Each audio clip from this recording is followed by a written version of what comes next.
L'Ukraine annonce donc le lancement de sa contre-offensive. Alors elle avait dit, l'Ukraine, déjà, bien sûr nous lancerons une contre-offensive. Préparez-vous à une contre-offensive ukrainienne, mais c'est la première fois peut-être qu'elle donne quelques précisions sur le lieu et sur la date. Évidemment, cette contre-offensive, tout le monde l'attend. Les Ukrainiens l'attendent. Récupérer leur territoire. Les Occidentaux l'attendent. Comment va tourner cette guerre ? Est-ce que l'armée ukrainienne, cette armée dont on a tant loué la réactivité et la bravoure, a les moyens maintenant de passer à la vitesse supérieure ? Eh bien, les Ukrainiens dévoilent leur plan, ils mettent les choses sur la table.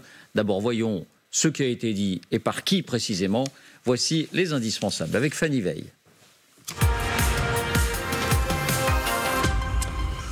Bonsoir Fanny. Bonsoir David, bonsoir à tous. Alors, qui annonce cette contre-offensive et dans quels termes ? Eh bien, Volodymyr Zelensky en parlait en des termes très vagues lors de son allocution du 24 février.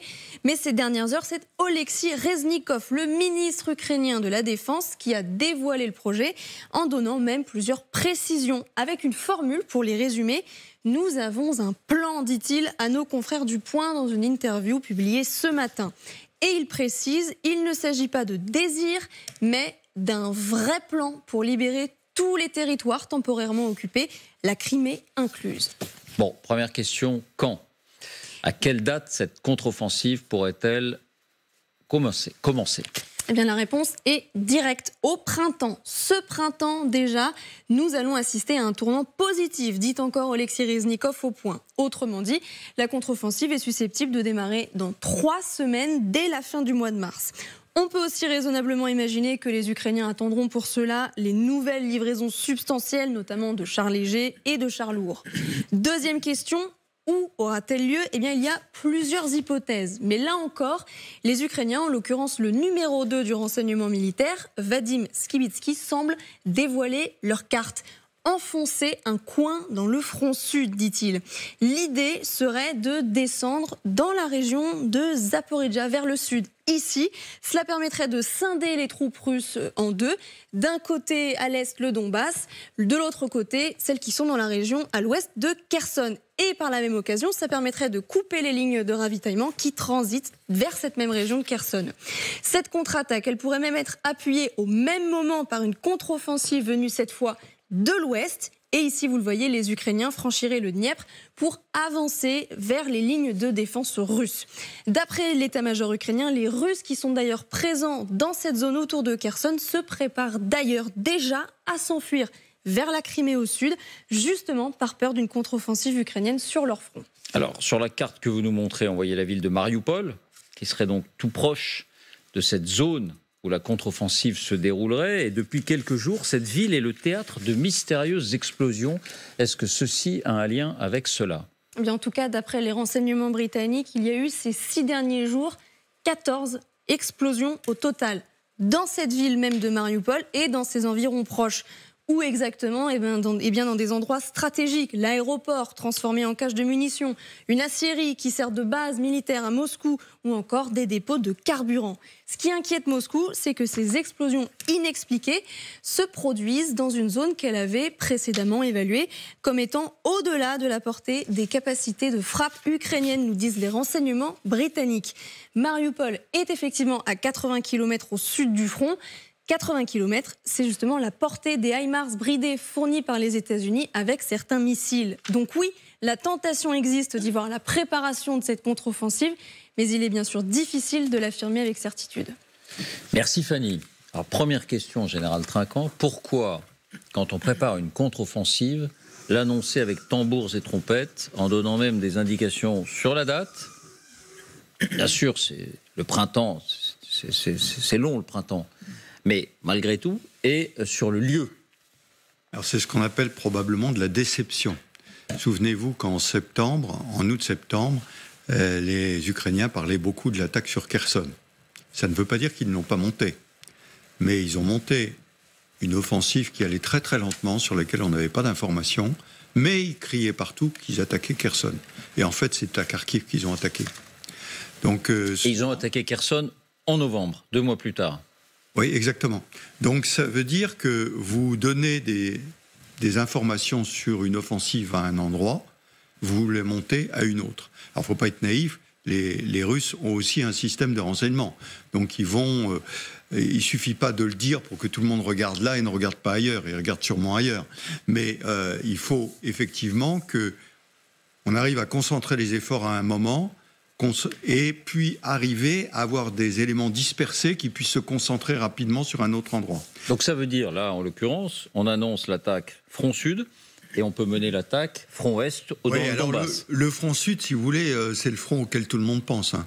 Tout le monde pense que ça pouvait être la région de Zaporijia, d'abord parce que les systèmes défensifs russes étaient beaucoup plus forts dans la région du Donetsk. Donc c'était un endroit qui était un peu plus fragile. C'était un endroit aussi où, dès la prise de Kherson, on a vu des éléments de concentration. Donc on s'est dit, ça va attaquer bientôt. Bon, ça n'a pas eu lieu. Bon, il y a une question qui me taraude quand même, c'est l'histoire de la date. Parce que quand on dit le printemps, ou bien ils ont prévu une grande vague de froid que jusque-là, qui leur permet, mais on dit toujours que le printemps, c'est la Rasputitsa, et donc ça gêne la mobilité des engins blindés. Donc voilà, donc je me pose cette question-là, mais je n'ai pas la réponse. Mais simplement, je dis que cette offensive, elle est annoncée depuis longtemps. Là, c'est le ministre qui en parle. Moi, je me souviens, le chef d'état-major des armées ukrainiennes en a parlé il y a 2 mois, en disant qu'il allait monter une offensive. Hein. Donc, je l'attends. Alors, et puis, quand j'entends parler, pardonnez-moi dans la présentation, qu'on attendrait les véhicules de l'Ouest, certainement pas, parce qu'ils ne seront pas arrivés dans 3 semaines. Dans 3 semaines, il n'y aura pas la capacité. Donc ma question sur... Mais dans un mois et demi, ils seront là. Certains, pas tous. Une centaine de chars lourds. Je ne suis pas sûr. Au rythme où ça va pas très vite. Hein. Moi, je pense justement sur la date que soit les Ukrainiens ont les moyens maintenant, parce qu'ils ont des chars d'origine soviétique quand même, hein, faut pas. Ils en ont pris aux Russes, ils en ont eu livrés par les autres pays, donc ils en ont. Faut pas croire qu'ils sont complètement déshabillés. Donc soit ils ont la capacité de monter l'offensive maintenant, parce qu'ils veulent la monter avant que les Russes ne continuent de monter en puissance, et ils le feront avec les armements dont ils disposent, soit ils le feront avec les armements occidentaux, entre guillemets, les chars, les blindés, etc., et ça, c'est plutôt dans 2 mois, 3 mois, parce qu'il faut le temps de les acheminer, de mettre la logistique, de former, donc plutôt au début de l'été, vous voyez, fin du printemps. Donc le printemps, c'est vaste, vous avez le début du printemps et la fin du printemps, pas trop au milieu. Ça, c'est pour la date. Et pour le lieu, écoutez, là, blackout complet. Je pense que ce qu'ils annoncent, c'est ce que tout le monde attend. Front sud. Front sud. Mais, alors, c'est intéressant, le franchissement du Dniepr. Parce que c'est probablement l'endroit le plus difficile. Donc c'est un peu comme la forêt des Ardennes en 40, vous voyez. On ne va pas s'en préoccuper parce que c'est le plus difficile. Donc le front de la franchissement... Parce qu'il y a la barrière naturelle du fleuve. Oui, il faut avoir des moyens de franchissement énormes, des tas de ponts flottants à mettre en place qui normalement doivent pouvoir être repérés. Parce que les Russes, je le répète, ont aussi du renseignement. Donc voilà. Mais moi, ma certitude, c'est que les Ukrainiens, à un moment ou à un autre, vont monter une offensive, début du printemps, fin du printemps, où ça reste la grande inconnue. Je vous fais préciser simplement ce point-là. Donc pour vous, il n'y aura pas de campagne de harcèlement un peu partout sur ce front. Non, il y aura une grande offensive. L'intérêt des Ukrainiens, c'est une grande offensive au bonne et due forme. Bien sûr, parce qu'il faut aujourd'hui, s'il y avait une négociation, on en parlera peut-être après, les Russes diraient, nous, c'est bon, hein, on tient le terrain et on ne bouge pas. Hein. Et ça, c'est à leur avantage. Si les Ukrainiens arrivent à enfoncer un coin, à bousculer, soit sur la carte comme on l'a vu, soit ailleurs, à bousculer la défense russe, sans avoir conquis l'ensemble du territoire, ils auront quand même créé une grande perturbation. Comme ils l'ont fait à Kherson et voilà, Kharkiv. Exactement, et peut-être amené à être en position de force pour autre chose. Bon. Vincent, vos réflexions sur... Voilà, on annonce le plan, on met ça sur la table, attendez-vous à savoir que nous y préparons, nous avons un plan, et puis sur, comment dire, la faisabilité. Oui. L'art de la guerre, on le sait, c'est aussi l'art du leurre, de la diversion, de la fausse piste. Et en l'espèce, les Ukrainiens excellent, Dominique Trinquant le rappelait à l'instant. Moi, j'ai l'impression d'entendre un message à sous-munition, visant plusieurs cibles. Les Russes, vous misiez sur notre usure, mauvaise pioche. Les Ukrainiens, vos sacrifices ne sont pas vains, parce qu'on ne se contente pas de résister, mais on va contre-attaquer pour restaurer notre intégrité territoriale, et surtout les alliés. Parce qu'au fond, si vous demandez de l'aide, simplement pour tenir le plus longtemps possible, pour retarder l'échéance, est-ce que ça vaut vraiment la peine de faire déferler, lentement il est vrai, des Abrams, des Challenger, des Léopards, des systèmes antiaériens Patriot ou Mamba, des canons César. Non.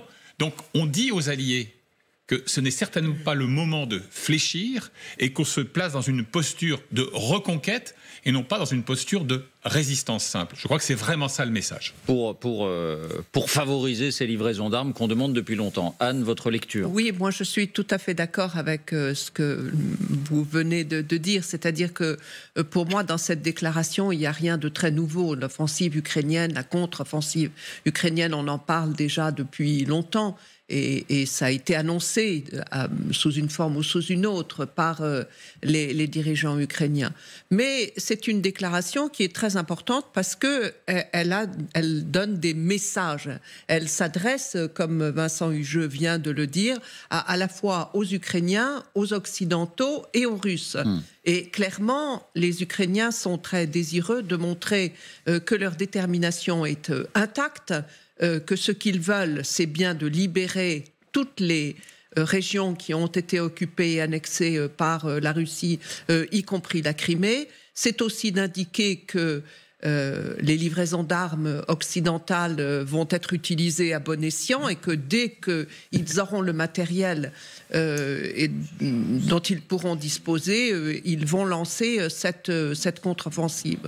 Donc je pense que le but, il est multiple, mais il n'est pas tellement dans le message sur le plan militaire. Là, il y a, et je pense que les Russes le savent aussi, il y a une manœuvre de diversion. C'est pas parce qu'ils l'annoncent que ce sera fait à tel moment, à tel endroit, que les choses se passeront de cette façon-là. Mais par contre, de montrer, de confirmer la détermination des Ukrainiens, ça me paraît un message extrêmement important. On peut noter aussi que, quand même, ces annonces, disons en tout cas dans les précisions qui sont données, elles interviennent au moment où la fameuse offensive russe que tout le monde annonçait, parce qu'il y a tous ces temps différents dans la guerre.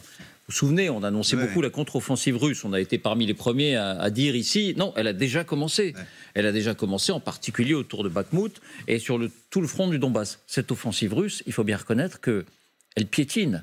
On a fait le compte l'autre jour. On en est à combien? 300, 400 km² gagnés lors de cette offensive. Donc au moment où ça piétine, les Ukrainiens annoncent, ils disent, nous, on va y aller. Peut-être que ceci répond aussi à cela. Bon. Vous avez tout à fait raison, parce que, rappelez-vous, la semaine dernière, pour ce fameux anniversaire de 1 an de conflit, on avait beaucoup dit que les Russes allaient symboliquement lancer une grande offensive le jour de l'anniversaire ou le lendemain ou la veille.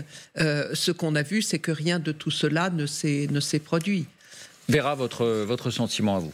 Effectivement, le contexte actuel sur le front oblige les Ukrainiens de passer plusieurs messages, de semer le brouillard pour peut-être essayer quand même minimum de ralentir, voire arrêter l'offensive qui est lancée de la région de Lugansk. On sait que cette région est occupée à 99% déjà par l'armée russe et leur but, c'est par le nord d'essayer d'occuper entièrement l'oblast de Donetsk.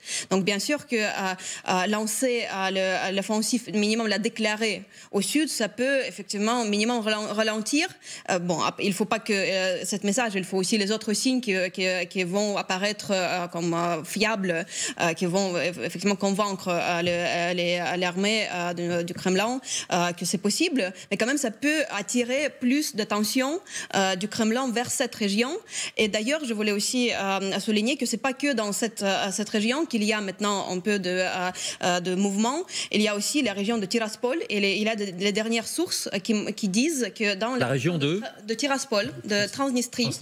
Donc là, on est en Moldavie. Voilà. On est vraiment, si on regarde la carte là, on est voilà au sud-ouest, vraiment au sud-ouest. Enfin, on voit la Moldavie d'ailleurs sur cette carte, on la voit. En fait, il y a les sources qui disent qu'il y a une provocation aussi préparée ensemble par le Kremlin et par les séparatistes de Tiraspol, donc de Transnistrie, cette partie qui est occupée de la Moldavie. Cette partie de la Moldavie occupée par les Russes, un peu comme cette partie du Donbass en Ukraine qui était occupée par les Russes. Stratégie. On voit que c'était vraiment fait les copies de ces conflits gelés pour manipuler, pour faire la pression sur les anciennes républiques post-soviétiques. Donc tout ça pour dire qu'il y a des choses qui sont préparées par le Kremlin pour avancer à l'est aussi, à Lugansk, mais aussi peut-être à l'ouest. Et du côté des Ukrainiens, il fallait aussi la réaction, il fallait le message qui pouvait attirer l'attention de l'armée du Kremlin dans les autres régions pour un peu ralentir, soit arrêter ce type de offensives, soit provocation comme à Tiraspol. Alors, 2-3 questions pour avoir bien les choses en tête. Général Trinquant, si aujourd'hui, à situation inchangée, est-ce que l'Ukraine, d'après vous, avant même d'avoir reçu donc les armements occidentaux promis, qu'il s'agisse des chars légers, qu'il s'agisse des chars lourds, et qu'il s'agisse, là la décision n'a pas encore été prise, mais on sait qu'il y a des pilotes ukrainiens qui s'entraînent d'ores et déjà en Grande-Bretagne, avant même les avions militaires.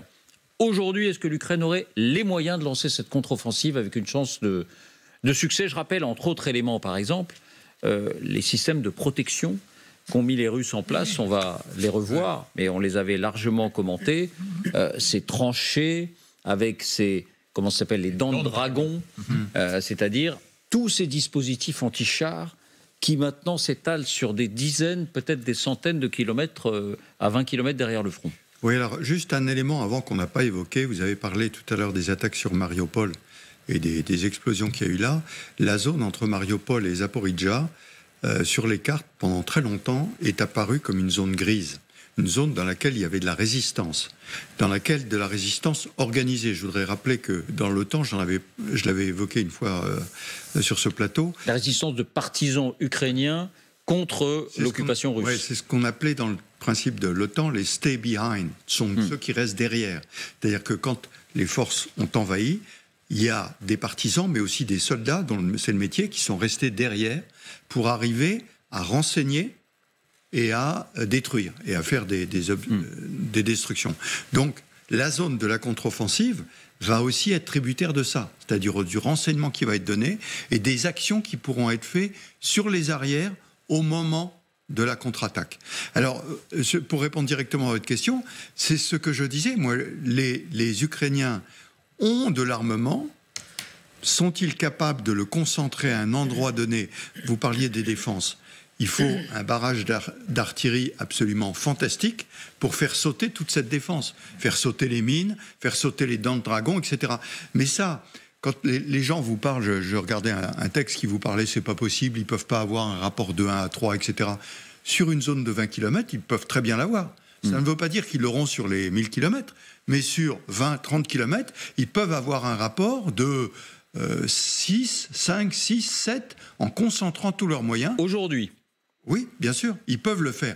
Je posais la question à un de vos reporters qui revenait du terrain en lui disant, est-ce que vous avez vu, vous n'avez pas dit difficile, mais on a vu beaucoup de mouvements de troupes.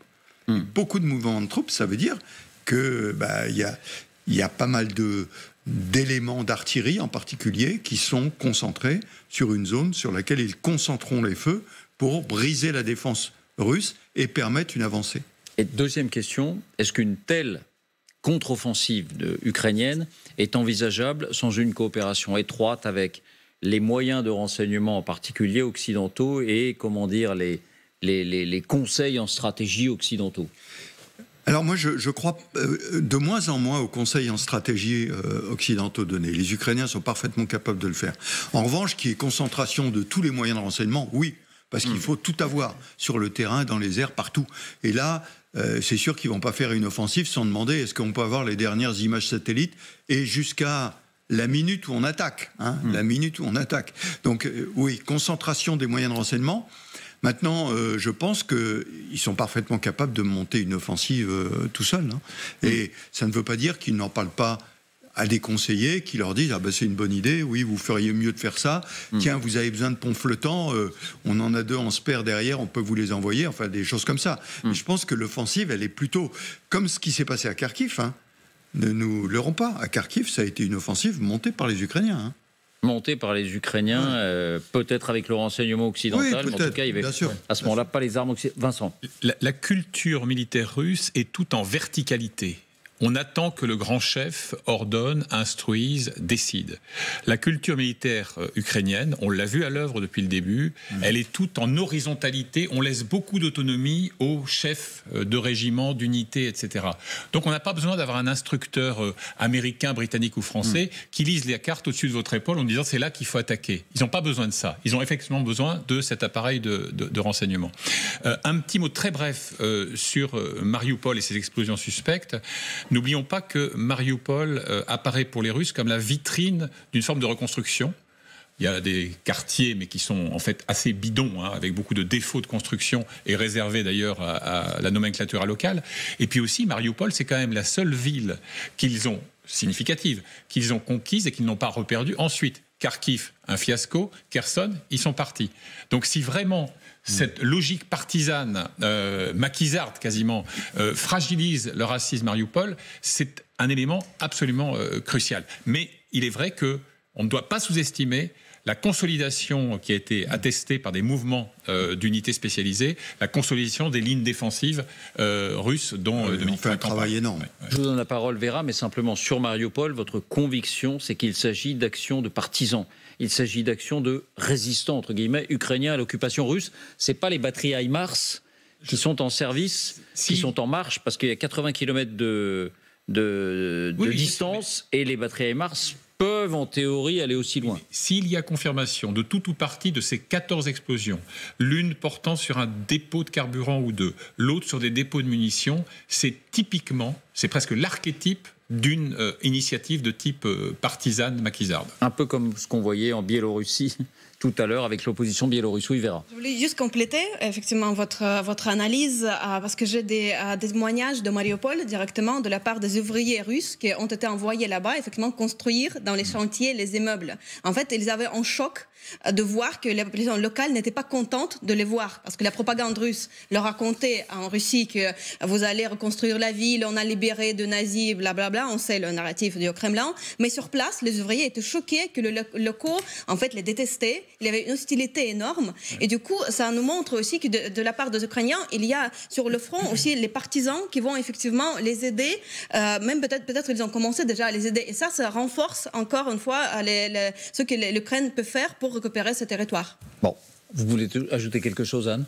Oui, je ne sais pas si les Ukrainiens ont les armes nécessaires pour lancer une offensive dès maintenant, mais ce que les 12 derniers mois ont montré, c'est qu'ils ont la motivation, l'imagination, la détermination, le savoir-faire, toutes les qualités qui sont absolument nécessaires pour monter une opération de ce type. Et je suis tout à fait d'accord avec l'importance de cette organisation horizontale des Ukrainiens, qui est en fait le reflet de la société ukrainienne. Rappelons-nous que la société civile est extrêmement importante, extrêmement forte en Ukraine, et que les citoyens ukrainiens ont l'habitude de prendre les choses en main et de relayer lorsque l'État n'est pas à même de faire quelque chose pour pallier ce qu'il faut. Donc là, on a des éléments qui sont très importants. Et quant à Mariupol, c'est tout à fait extraordinaire parce que c'est une façon magistrale de déstabiliser les Russes qui pensaient être tranquilles, sûrs, en sécurité dans cette région de Mariupol. Et on voit qu'ils ne le sont pas du tout. 14 explosions, c'est quand même quelque chose de tout à fait extraordinaire. Oui, et ça ressemble pour le coup à une opération vraiment concertée, planifiée, mais et oui, pas à l'action de groupes isolés. C'est pour les forces russes qui sont sur place. Voilà, en tout